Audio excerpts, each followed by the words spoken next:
Thank you for listening to Upaya's Dharma Podcasts, an extraordinary series of talks from some of the finest Buddhist teachers in the world. I'm Joan Halifax, founder of Upaya Zen Center, and we're so happy to make these podcasts available to you. If you find this talk of benefit, please consider making a donation to support us to continue offering these recordings freely. You'll find a donation button on our podcast page. And thank you so much for listening.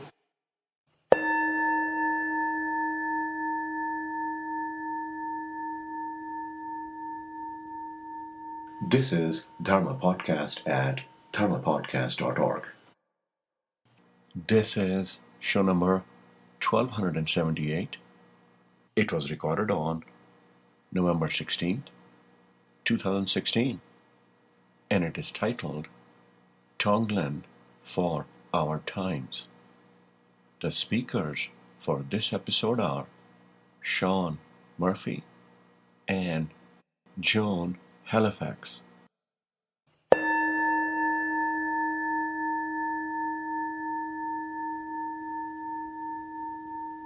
So thanks for coming out, everyone. Roshi Joan caught me on the way in and was checking in on what my topic was for tonight. I said I've completely abandoned it. We have to deal with what's going on with people and with our nation and the way everyone is feeling. And I was surprised to hear what it was supposed to be. But anyway, there's no sense talking about anything other than what's going on. I think I've had to present maybe 3 or 4 times since last week's election, and I've just found people so overwhelmingly experiencing suffering and upset that I feel like that's what we have to deal with tonight. And when I saw all the cars here, seems like quite a large group has turned out. I just thought maybe people have come for that very reason. I don't know. Am I on?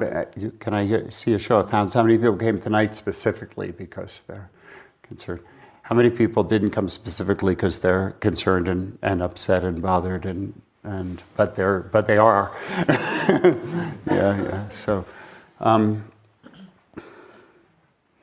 fortunately, Zen values very highly not knowing, and that's the first tenet of Bernie Glassman's Zen Peacemakers order, and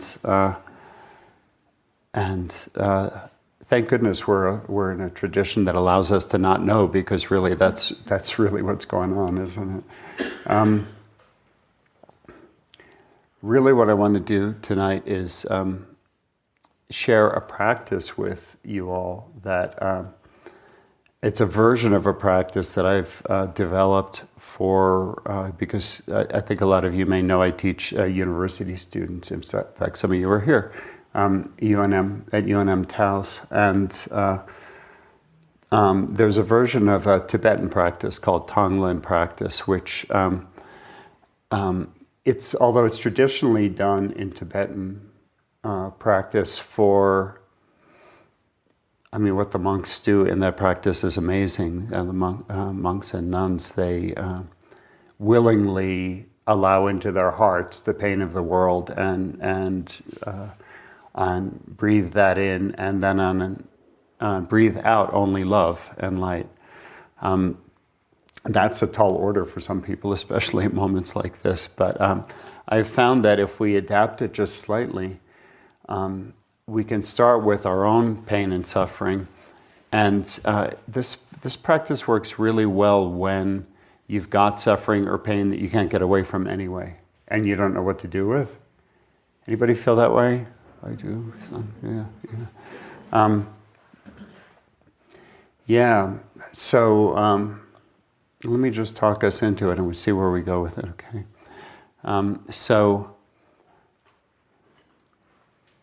What happens in this practice, as in this variation on it, is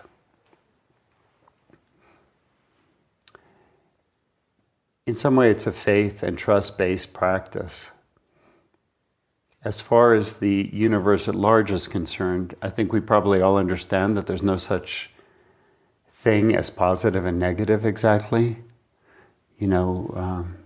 Planets are created, planets are destroyed, suns die, new things form, species die out, new species come along. We're having the 6th great extinction on the Earth right now, but there's been 5 before, and so the capacity of life to regenerate itself is enormous, and it goes hand in hand with destruction. There's no way that forward progress happens. To we human beings, it seems like backward steps. That's that's one way to frame it. Is progress goes forward and a step or two back, and then forward and a step or two back, and that's just the way it goes. There's no such thing as, well, how many people have a regular meditation practice? Has anybody experienced just unstoppable, permanent forward progress on an upward trajectory always? No, that's just not the way things work, right? There's always forward and back. So bearing in mind that still we as human beings need to deal with our perceptions of what is good and bad and right and wrong. Nonetheless, it's helpful to recognize in this practice that there's no such thing as good energy and bad energy. Energy is just energy. So what we're using is the transformation of the heart to accept the transformative power of the heart to accept what we see as negative or bad or painful energies, starting just with ourselves. And that should be doable because we've got them anyway, and we can't get away from them anyway, so we might as well do something with them. And we allow that feeling of negative energy and discomfort to flow into the heart openly. I'll talk us through it. And then we trust the miraculous power of the heart. And the human heart's an amazing thing. We have, this especially Nelson Mandela and Gandhi and Martin Luther King have been in my mind recently, and these are people who received powerful, powerful energies that repeatedly must have seemed very negative to them at times, and yet they took it and they turned it to positive action. So that's what we are using the power of our own heart to do in this practice. Is there anybody who's here who's never done meditation practice at all before? Who's completely new to meditation practice? Okay, a few of you. Okay. All right. So the fundamental of one way to boil down all the different systems of meditation, of which Zazen, which we do here, is one, is that what they all have in common is they require centering ourselves in the moment. So we could say meditation is the practice of reality, because reality only happens in the present moment. So, and we all have moments in our lives where we're completely present. And in fact, most of us have activities or something we love to do in our lives that we feel passionate about. And when we're immersed in that activity, we forget our problems and time just goes by and we lose ourselves in the activity. And that's one of the reasons that we love that activity. How many people have something like that, I wonder? Yeah, okay. So meditation is, or Zazen, whatever form, is just the practice of taking that presence that we all already know how to do and practicing it so that we can apply it more broadly in our lives. When we're hurting, oftentimes meditation practice, in Zen we often use the breath, other forms may use a mantra. They require centering ourselves on one thing in the present moment. And then when we find our minds taking us into past and future or into judgmental thinking, we make the effort to bring back to the present moment focus.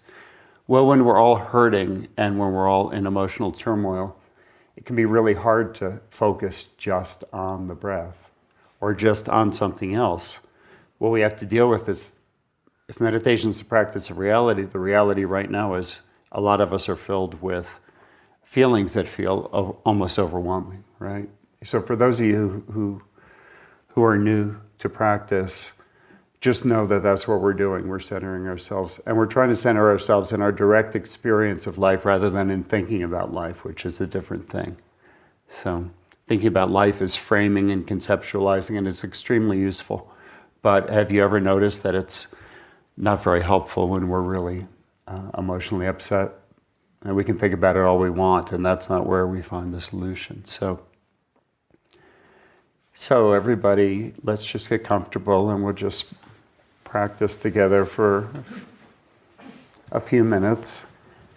If this is too much, if this practice is too much for you, just go back to focusing on the breath.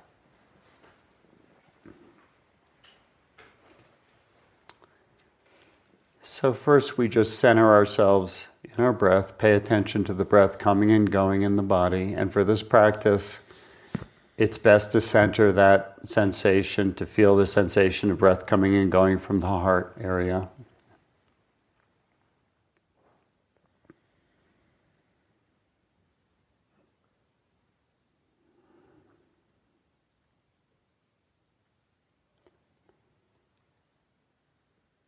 And so traditionally we might use the breath as our anchor to the present moment and put all our attention there, but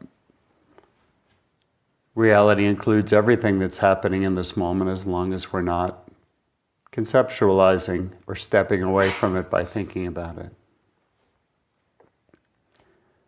So what we do in this practice is we imagine opening the gates of our heart wide. One of the images we sometimes see of Jesus in New Mexico is that chest so wide open that you actually see the heart and the rays of love coming out. I think this is emblematic of a similar thing. Jesus, after all, took in suffering and gave forth love. So that's what this practice is as well in the Buddhist form. So we throw the gates of the heart wide and imagine breathing into the heart. And imagine actually accepting unconditionally as much of our own discomfort, emotional feeling, however we think of it. Just accepting it openly into the heart. It seems counterintuitive because we so badly want to get away from it, but we can't. So this is a skillful means for when we can't get away from it. Imagine inhaling those energies we would rather get away from into the heart, and then just imagine when they strike the heart, it's like a boomerang or reflection that the energy is just turned, and we emit it out to the world unconditionally, without holding anything back, as positivity, compassion, and light. So we inhale that feeling of discomfort, which is largely, we'll find the feeling in our bodies. So imagine uniting it with the breath. On the inhale, inviting it into the heart. Traditionally, if it helps you to visualize it, traditionally they picture inhaling suffering in this practice, Tonglen practice, as a dark, oily, heavy, hot substance that you're breathing in with complete acceptance, completely trusting that the heart can turn the energy, and when we exhale, we're emitting that energy back. And traditionally that's pictured as brightness, love, loving kindness, compassion, however you want to picture and feel it. Inhaling as much of your discomfort as you're willing to take, moment to moment. Exhaling unreservedly, pure light, compassion, loving kindness, brightness, lightness, however you want to picture it, golden or white light.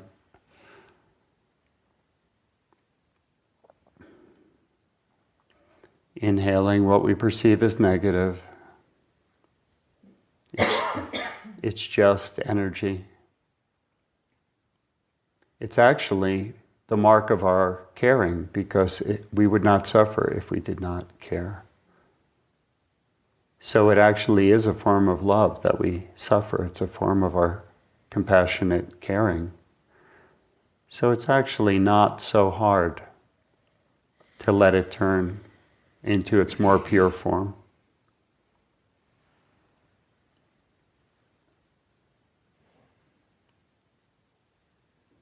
Inhaling discomfort, exhaling positive, light, bright, kind energy into the world. And letting it all be given away, because this is a kind of alchemy of the heart, this practice. So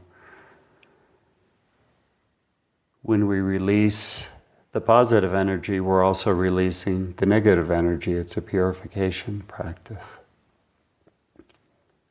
And of course, the more we let go of and don't hold on to our own compassion and loving kindness, the more it floods in. There's an infinite store of it. So let's try it for a few more minutes on our own.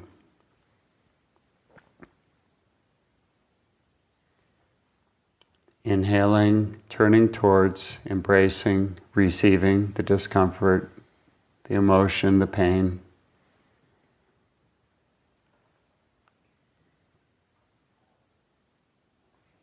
And letting it exhale out to the world as compassion and light.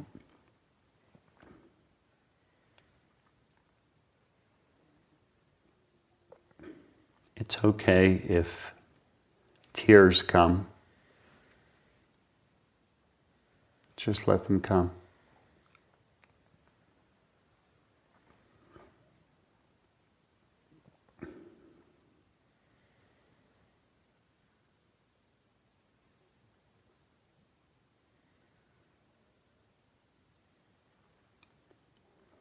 Our hearts are vast, and we actually have an infinite capacity for compassion, love, and wisdom. We can handle all this.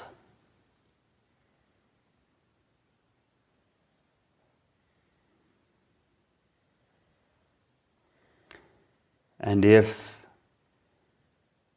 you feel strong enough and connected enough to the overall pain that's going on in our country, and probably the world now, to breathe some of that in and treat it in exactly the same way. It all runs together anyway. There's no boundary to the self.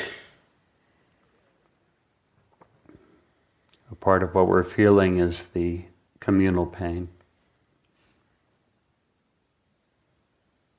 Just as much as you feel you can handle. You don't have to take more than you want to.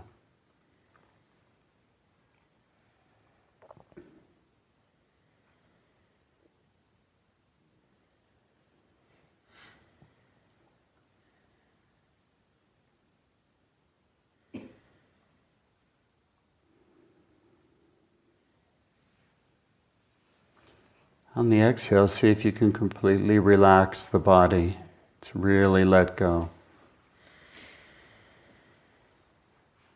Just give it all away.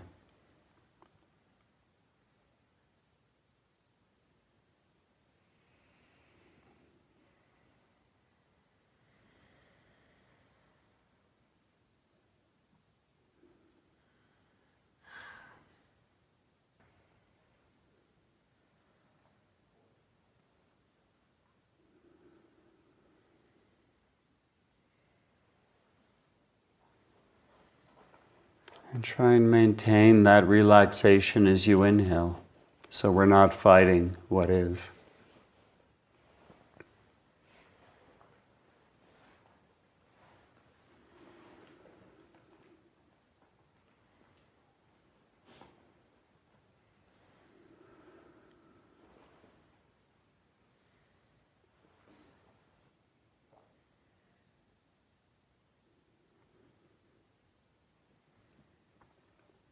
Perhaps you may discover that when we invite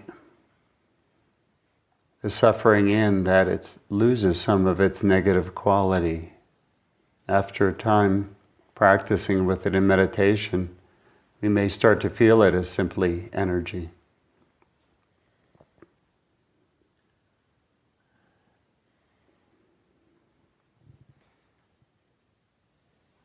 It may just be an intense object of focus, that feeling, that just draws us in deeper.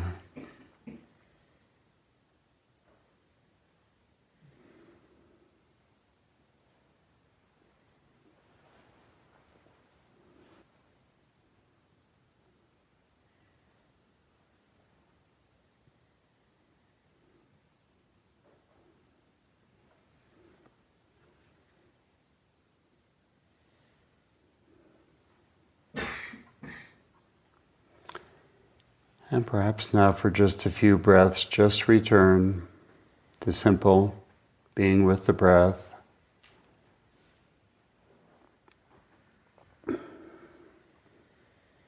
This is a practice you can return to anytime you don't know what to do with your pain.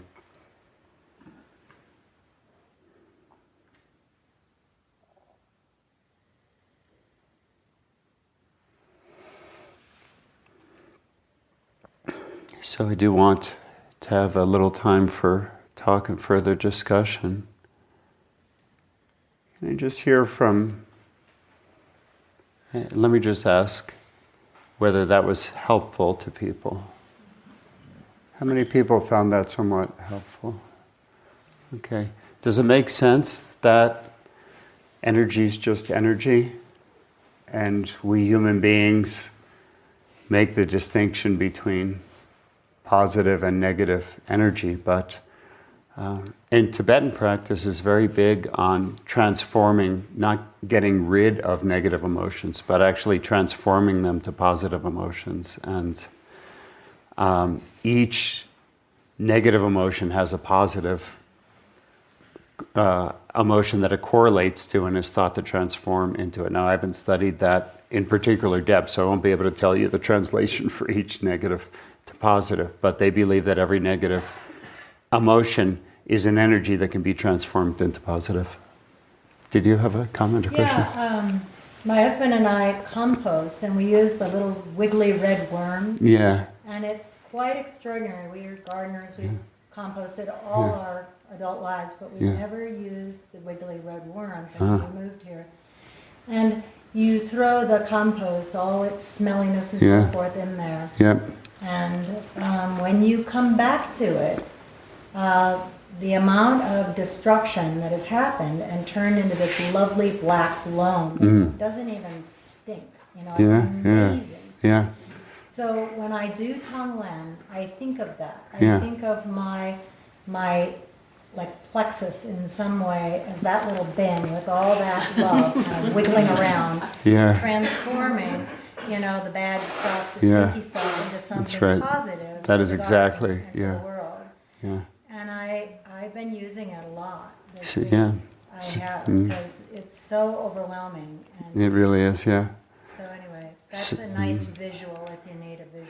Great. So we all have to connect with our inner red wiggly worm.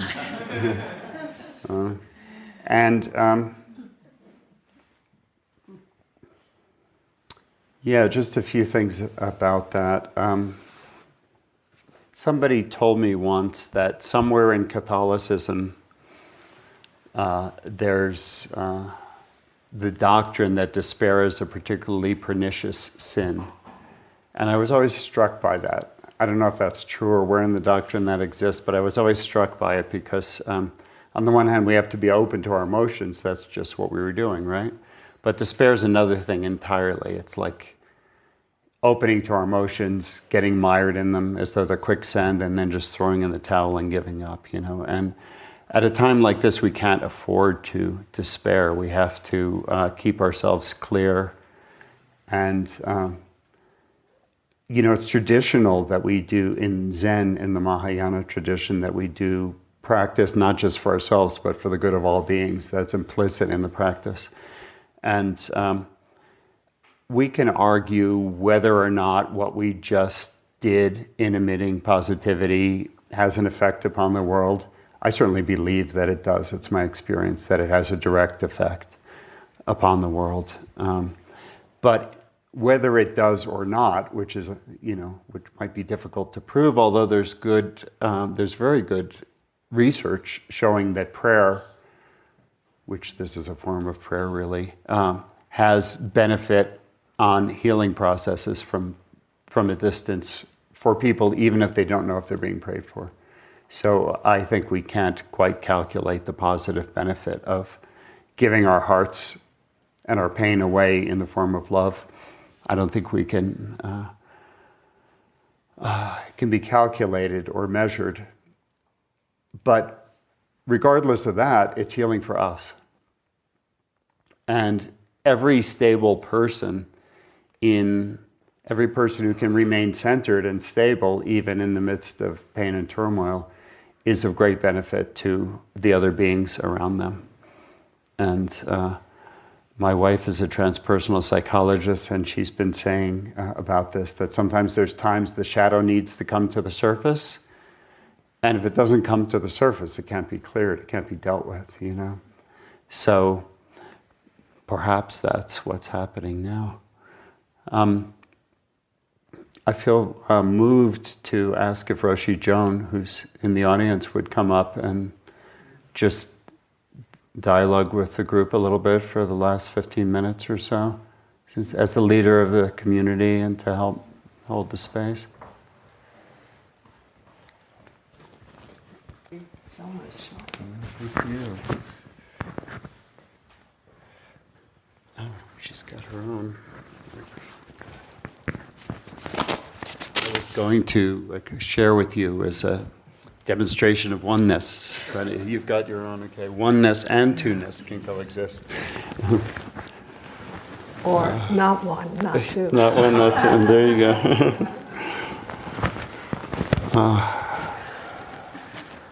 Well, Sean, thank you. That was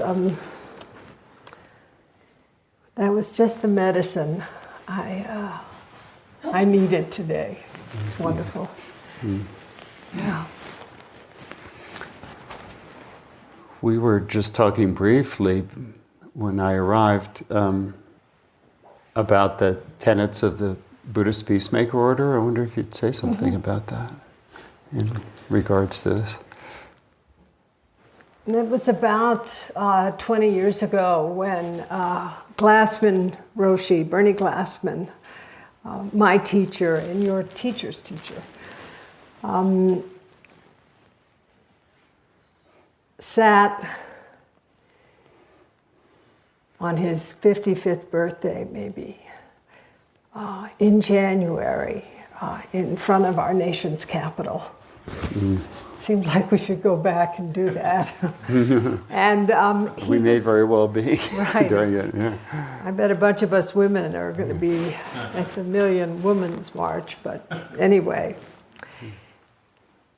And he probably was not, he and Jishu, his wife, were probably not in a dissimilar state of mind and heart. It was a phase shift in his life where his very affluent Zen center seemed like a kind of 1% problem. And he wanted to address the structural issues at the deepest level that afflict Western culture, but also all of life globally. So he sat there knowing he was going to give up his fancy place in the Yonkers, and sat with this kind of gap, a sort of bardo between worlds, asking how he could serve. And his wife Jishu sat with him, and a handful of others. And it was in that context that the three tenets arose. The first being of not knowing. And it's so against the grain of our Western culture, which values facticity. We're, kind of fact-crunching machines, and our egos are very much grounded in our capacity to kind of spout with great assurance data. And if we can't do it from our minds, we do it from our iPhones. So not knowing also, there's a beautiful koan that has the line in it at the end, not knowing is most intimate. That somehow resting in a beginner's mind, for all of the polarizing states that I have been through in just this little more than a week, I really thought I was going to win. No. And then to be with, and some of you probably voted for Trump and Stein and others. Well, not knowing is most intimate. We really, when Bernie said that to me shortly afterwards, it was terrifying and it was liberating. I really don't know. That somehow the strategy, the facts, the cognitive churning is a defense against a kind of openness that allows us to be completely vulnerable. And then the second tenet is of bearing witness. And it doesn't mean you're a bystander. I don't feel like a bystander. I don't feel like I've ever been a bystander from, childhood on.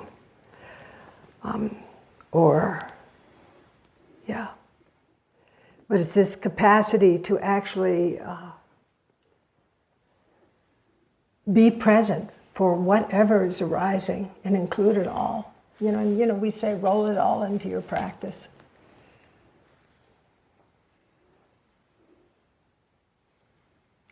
But like Bernie, I've been involved in lots of social action, so there's a third tenet.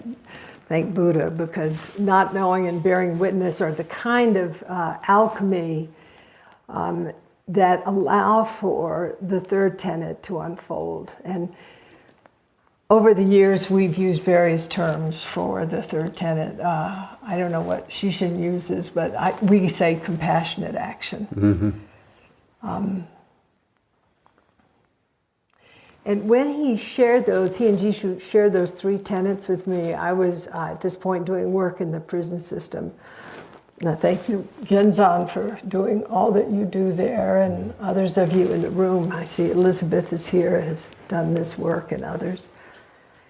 Also, I've worked with dying people for years, and it was just such a complete, kind of was mind-blowing to approach the work with people who were really suffering, using the three tenets as a kind of foundation. So it's been powerful this week, and to sit with the three tenets. Also I went to a big meeting in San Diego, and I had to on neuroscience and so on, where there's a lot of highly articulated facts as a defense against love, if you will. But it's been really powerful because it's not about being passive, but it's really, the three tenets are about cultivating the ground, where what arises in terms of engagement is born from a foundation of non-prejudice, non-bias. But also, this bearing witness practice is a practice of basic morality.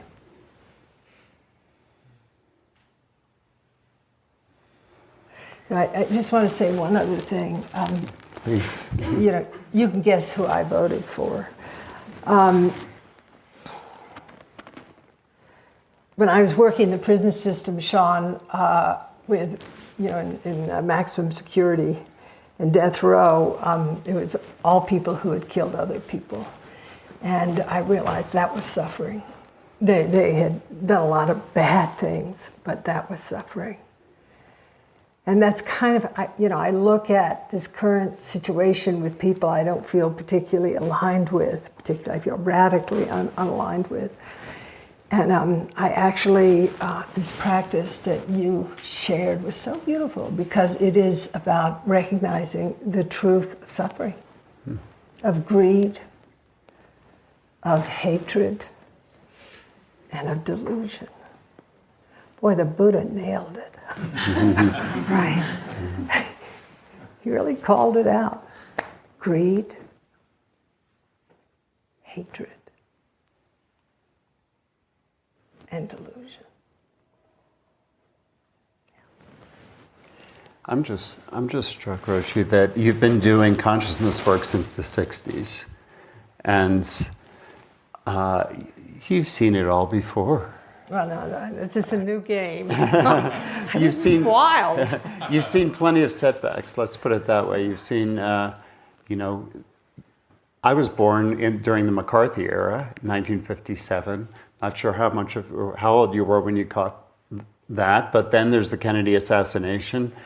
You know, King's assassination. Martin Luther King's assassination, Bobby Kennedy's assassination. Lyndon Johnson does some good things, but escalates the Vietnam War, and that's so unpopular that he steps down. Then we get Nixon. Then Reagan and Thatcher, who actually caused a lot of the dismantling of industry that strangely has led certain people to now vote for the party that caused that problem. Oh well. And, you know, because so many people feel, that's something to remember, so many people feel disenfranchised. And they're stepping forward and they haven't been heard and they feel like the country that they knew has somehow slipped away from them. And then we had a thicket of bushes, you know, and through it all, many things have gotten better. You know, many things have, I mean, we can do this. We couldn't do this when I was born, 1957, you know.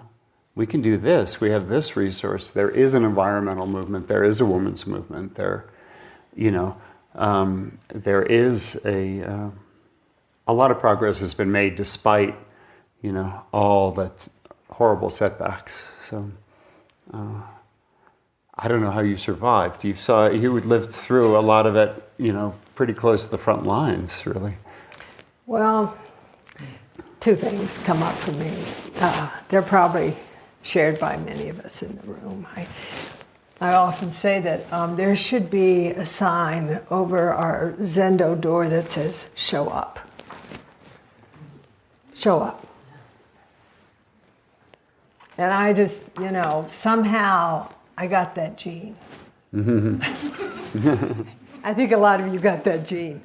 You got to show up. I mean, this is what bearing witness is. And compassionate action and not knowing is also showing up, living with radical uncertainty. And the other is the power of the archetype of the bodhisattva who, you know, like the peacock who eats poisonous plants and from the processes of digestion grows this magnificent, you know, body of feathers that symbolize wisdom and compassion and the unification thereof, and the beauty of transforming poison into wisdom and compassion. So, we've got a good assignment. We live in interesting times, as they say. And I can honestly say, so I'll be 75 in July, and I can honestly say, I just am really, frankly, I hate that this happened. It just, But I'm really interested to see how I can work with it. It's like this sort of terrible thing. You get a catastrophic diagnosis. How are you going to work it? And I think what you said about despair, which is also futility, like, okay, we can go in there, but like the Bodhisattva of great compassion, we learn to ride the waves of birth and death. Something like that. So I got a surfer's gene too. Like you. So we could say, it just struck me, you could translate the not knowing, bearing witness, and compassionate action as remaining completely open. Not showing up, doing our practice. Bearing witness means paying attention, but paying attention in a way that we're practicing with and creating commonality and community. And then compassionate action when we take care of ourselves and our own sense of balance and clarity, then perhaps we'll know what the right action is, because a lot of times we don't, do we? We don't know what the right action is. So from the basis of our own balance and clarity, there's a much better chance we'll know what real compassionate action is, what's required. So, thank you all. Thanks, Roshi, Joan. Thank you. Thank you all for coming out.